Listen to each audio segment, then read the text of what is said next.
सारे बेटे आसपास बैठ गए।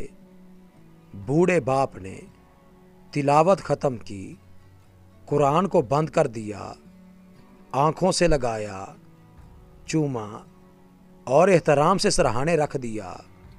एक नज़र सब पर डाली और कहने लगे, मैं अपनी ज़िंदगी गुजार चुका हूँ। इससे पहले कि आंखें बंद हो जाएं, अपनी जायदाद तुम में तकसीम करके जाऊँगा। सबको अच्छा खासा हिस्सा मिलेगा, मगर ये तुम्हारी जिम्मेदारी है कि तुम अपनी बहनों को मजबूर करो कि वो अपने हक से दस्तबरदार हो जाएं,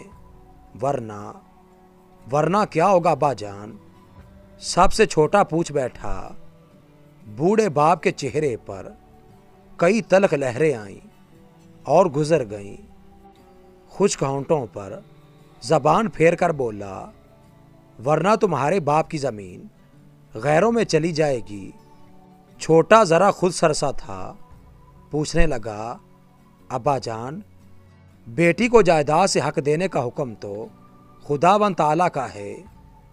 क्या खुदा को ये इल्म न था कि बेटी को हिस्सा देने से ज़मीन गैरों में चली जाएगी?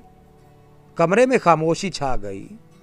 किसी के कुछ बोलने से पहले वो फिर बोल उठा, बेटी को ज़मीन देते हुए आपको लगा कि ज़मीन गैरों में चली जाएगी, मगर दामाद को बेटी देते हुए आपने क्यों ना सोचा कि बेटी गैरों में चली जाएगी?